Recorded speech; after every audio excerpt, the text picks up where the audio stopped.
Bismillahirrahmanirrahim. Assalamualaikum warahmatullahi wabarakatuh. Salam, Om Swastiastu, Namo Buddhaya, salam kebajikan, salam sejahtera bagi kita semua. Yang saya hormati Bapak Insinyur Andi Muas Palerangi, SPD MPD IPP, dan Ibu Dr. Andi Hudia MPD, dan juga Ibu Isnawati Hamsah SPD MPD. Saya Inaya dengan NIM 2202 08 Pada kesempatan kali ini saya akan membawakan materi yang berjudul Peran Dimensi Pendidikan Kejuruan di Era 4.0 dalam mata kuliah pengantar pendidikan kejuruan.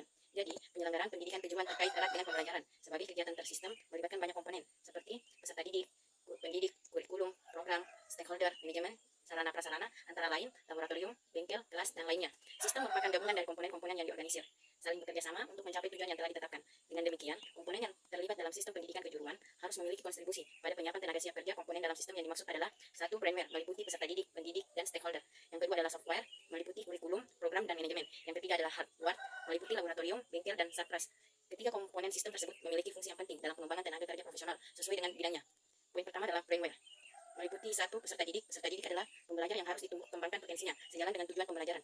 Ada beberapa hal yang perlu mendapat perhatian sebagaimana dinyatakan Sambaugh dan Magliaro tahun 2006 ayat 51, yaitu poin pertama adalah karakteristik siswa seperti bakat, minat, EQ, kematangan emosi, kematangan mental, lingkungan keluarga, dan lingkungan sosial budaya. Yang kedua adalah learning preferences, merujuk pada pola karakteristik seseorang, kekuatan, kelemahan, dan preferensi dalam pengolahan dan penggunaan informasi, termasuk sikap terhadap belajar dan mengajar, tanggapan pada peristiwa pembelajaran. Poin ketiga adalah gaya kognitif atau gaya 56 berpikir, menggambarkan cara berpikir, memahami dan mengingat informasi. Kemampuan ini berhubungan dengan perilaku mental, misal saat memecahkan masalah, mempengaruhi cara memperoleh informasi, mengurutkan dan memanfaatkan. Gaya kognitif biasanya digambarkan sebagai dimensi kepribadian yang stabil, yang mempengaruhi sikap, nilai, dan interaksi sosial. Poin keempat adalah special need, merujuk pada siswa dengan kebutuhan khusus, seperti anak yang sangat cerdas, gangguan emosi, gangguan perkembangan, sehingga memerlukan perlakuan yang berbeda dengan siswa lainnya.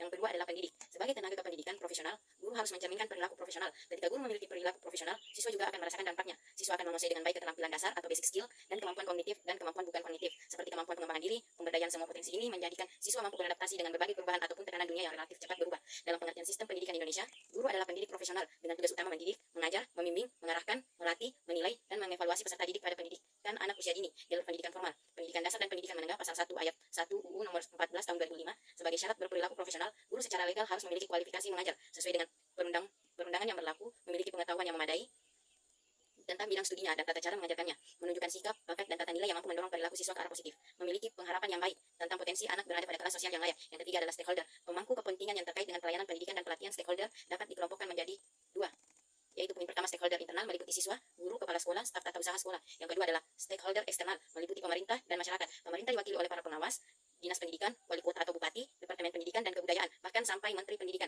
Masyarakat yang memiliki 57 kepentingan dengan sekolah, orang tua siswa, ahli pendidikan, pengguna lulusan, dunia usaha dan industri atau DUDI dan lainnya.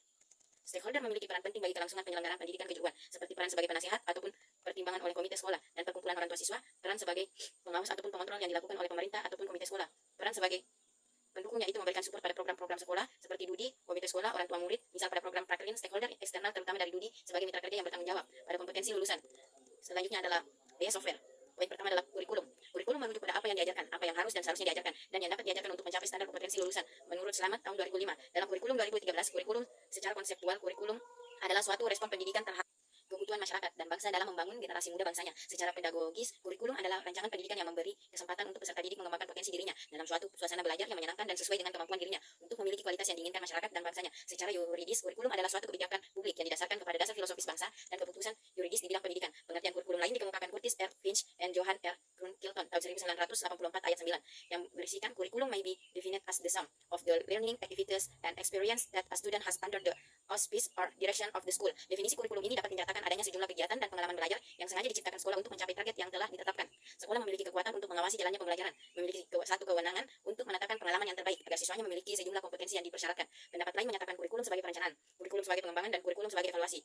Bian Toffler dan Alesi tahun 1986 menjelaskan kategori kurikulum sebagai produk, kurikulum sebagai program, kurikulum sebagai pembelajaran yang diinginkan, dan kurikulum sebagai pengalaman belajar. Kurikulum sebagai produk merupakan bentuk dokumen berupa daftar program, silabi dari program yang direncanakan, daftar skill dan tujuan, daftar buku pendukung, dan yang lain. Konten kurikulum diperkirakan terurai pada program. Kurikulum sebagai program yaitu merujuk pada program sekolah yang dipandang sebagai cara untuk mencapai tujuan. Program ini dapat bersifat eklektik, juga menunjukkan pada program yang bersifat individual. Kurikulum sebagai pembelajaran lebih ke orientasi pilihan belajar, tetapi masih dikendalikan guru. Kurikulum sebagai pengalaman belajar adalah: satu, lebih berpusat pada belajar daripada mengajar. Yang kedua, termasuk semua pengalaman belajar yang direncanakan maupun yang tidak direncanakan, sehingga pembelajaran lebih kompleks. lebih komprehensif, terkesan lebih abstrak. Dengan demikian, kurikulum bagi SMK memiliki fungsi menjadikan lulusan yang sukses di tempat kerja maupun pengembangan karir, mampu untuk terus belajar, yang berfungsi untuk pengembangan diri. Hal ini sejalan dengan Curtis R. Finch and Johan R. Kronkilton tahun 1984 ayat 12. The ultimate success of a vocational and technical curriculum is not measured merely through student education advancement, but through the result of that experiment result that take the form of performance in the work world. Poin kedua adalah program. Program pada pendidikan kejuruan dikembangkan untuk mendukung pencapaian kompetensi kerja lulusan. Program yang ditawarkan merupakan program yang memberi keterampilan, pengetahuan, sikap kerja, serta pengalaman, wawasan, dan hubungan untuk mendapatkan pekerjaan yang sesuai dengan pilihannya. Menurut Departemen Kementerian Pendidikan Budaya tahun 1997 ayat 36, karenanya SMK didorong untuk dapat memanfaatkan sumber daya, baik internal maupun eksternal yang tersedia.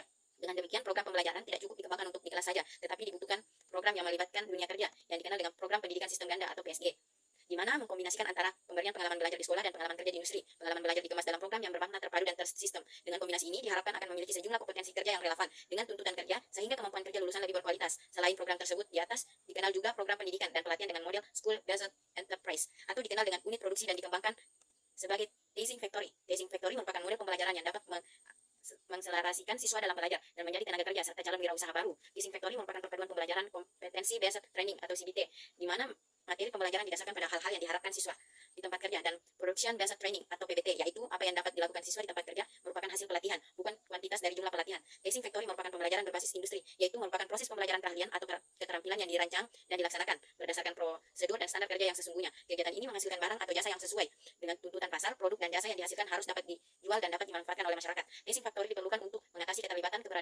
keterbatasan keberadaan DUDI, karena dapat dimanfaatkan sebagai tempat belajar siswa yang memberi pengalaman belajar industri. Poin ketiga adalah manajemen. Manajemen dimaksudkan pada tata kelola sekolah berdasarkan pada tata aturan yang berlaku, seperti manajemen berbasis sekolah, sekolah berbasis ISO, dan lainnya. Manajemen dapat diartikan sebagai pengelolaan sumber daya sekolah, meliputi siswa, pendidik, dan tenaga kependidikan, sarana prasarana, kurikulum, dana, organisasi, pembelajaran baik teori maupun praktik, masyarakat, dan juga DUDI. Sejalan dengan kebijakan desentralisasi, manajemen berbasis sekolah atau MBS merupakan pilihan. Kebutuhan ini muncul terkait dengan upaya peningkatan mutu pendidikan dan pelayanan kepada stakeholder yang tidak hanya menekan pada hasil, namun pada input dan proses. Sekolah diberi kewenangan dan kekuasaan secara luas untuk mengembangkan, mengelola kegiatan sekolah sesuai dengan potensi, tuntutan, dan kebutuhan. Keberhasilan MBS ditentukan beberapa hal, antara lain penetapan visi, misi, tujuan, dan hasil yang diharapkan, yaitu membutuhkan kepemimpinan yang profesional dan demokratis, mampu menumbuhkan virus perubahan pada semua anggota organisasi, termasuk masyarakat, mampu mengelola program-program pendidikan, termasuk pengelolaan keuangan secara bertanggung jawab, dan berpihak pada meningkatkan kepentingan stakeholders, mampu meningkatkan mutu layanan dalam upaya meningkatkan mutu pendidikan. Harapan kinerja sekolah lebih berkualitas, produktif, efisien, inovasi, dan memiliki dana yang memadai. Beberapa ciri sekolah yang telah berhasil menyelenggarakan MBS disampaikan oleh Weston S. tahun 2007 ayat 43 sebagai berikut. Poin pertama, upaya peningkatan peran serta komite sekolah, masyarakat, DUDI untuk mendukung kinerja sekolah. Poin kedua adalah program sekolah disusun dan dilaksanakan dengan mengutamakan kepentingan proses belajar mengajar atau kurikulum, bukan kepentingan administrasi saja. Poin ketiga, RIPS atau RAPBS yang disusun bersama yayasan, komite, masyarakat, dipajankan dan mudah diakses, akan menciptakan prinsip partisipasif, transparansi, dan akuntabilitas dalam penggunaan sumber daya sekolah atau anggaran, personil, dan fasilitas. Poin keempat, mampu mengambil keputusan yang sesuai dengan kebutuhan, kemampuan, dan kondisi lingkungan sekolah, walau berbeda dari pola umum atau kebiasaan, menjamin terpeliharanya sekolah yang bertanggung jawab kepada masyarakat. Poin keenam adalah meningkatkan profesionalisme personil sekolah. Poin ketujuh, meningkatkannya kemandirian sekolah di segala bidang. Poin kedelapan, adanya keterlibatan semua unsur terkait dalam perencanaan program sekolah, misal kepala sekolah, guru, komite sekolah, tokoh masyarakat, dan lainnya. Poin terakhir atau yang kesembilan, adanya keterbukaan dalam pengelolaan anggaran pendidikan sekolah. Selanjutnya adalah C.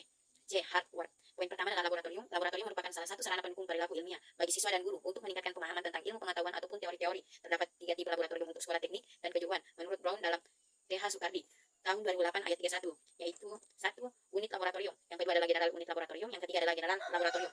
Unit laboratorium difungsikan untuk membekali pemahaman dalam bidang yang luas, namun spesifik, dalam dan mendalam. Peralatan yang tersedia diselaraskan untuk keperluan perusahaan, seperti perusahaan otomotif, robot, pengelasan. General unit laboratorium berfungsi untuk memberi pengalaman yang lebih luas, seperti halnya yang ada di industri. General laboratorium difungsikan sebagai untuk pengembangan. Karakteristiknya paling tidak melingkup 3 jenis industri, seperti logam, kayu, dan listrik. Keberadaan laboratorium diperlukan sesuai dengan kebutuhan kurikulum. Laboratorium harus mampu memenuhi kebutuhan pembelajaran dengan tersedianya alat bahan praktikum yang memadai serta dikelola secara profesional.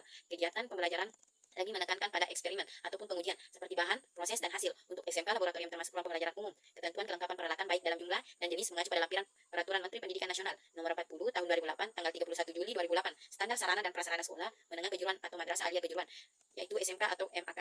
Kedua adalah bengkel. Seperti halnya laboratorium, bengkel juga merupakan ruang pembelajaran.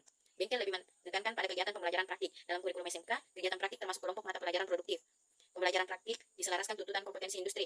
Keberadaan bengkel harus mampu memenuhi kebutuhan pembelajaran dengan ketersediaan peralatan yang relatif baru dan bahan praktik yang memadai dan terstandar. Untuk SMK, bengkel dan bahan praktik yang memadai dan terstandar. Bengkel dinamai dengan ruang pembelajaran khusus. Keberadaan peralatan baik dalam jumlah dan jenis disesuaikan dengan lampiran Peraturan Menteri Pendidikan Nasional Nomor 40 Tahun 2008 tentang standar sarana dan prasarana sekolah menengah kejuruan atau madrasah alia kejuruan, yaitu SMK atau MAK, serta kebutuhan industri. Bengkel harus memenuhi persyaratan baku seperti memperhatikan aspek keselamatan kerja, lantai yang kuat sehingga mampu menopang peralatan yang berat, lantai yang tidak licin dan mudah dibersihkan, penerapan yang memperhatikan prinsip pencahayaan, tersedia alarm tanda bahaya, tersedia pelindung mesin, tersedia alat pemadam kebakaran, dan yang lainnya. Yang ketiga adalah sarana dan prasarana lainnya. Kebutuhan sarana prasarana untuk SMK lainnya seperti ruang pimpinan, ruang tata usaha, ruang guru, ruang bimbingan konseling, ruang kelas, ruang perpustakaan, tempat ibadah, ruang UKS, ruang organisasi, kesiswaan, ruang jamban, gudang, ruang sirkulasi, ruang bermain atau olahraga. Dalam lampiran Peraturan Menteri Pendidikan Nasional Nomor 40 Tahun 2008 tentang standar sarana dan prasarana sekolah menengah kejuruan atau madrasah alia kejuruan, yaitu SMK atau MAK. 1. SMK atau MAK memiliki sarana dan prasarana yang dapat melayani minimum 3 rombongan belajar dan maksimum 48 rombongan belajar. Selain itu dipersyaratkan juga standar lahan, bangunan, pencahayaan, kelengkapan setiap sarana prasarana. Setiap satuan pendidikan, formal dan non-formal, menyediakan sarana dan prasarana yang memenuhi keperluan pendidikan sesuai dengan pertumbuhan dan perkembangan potensi fisik, kecerdasan intelektual, sosial, emosional, dan kejiwaan peserta didik.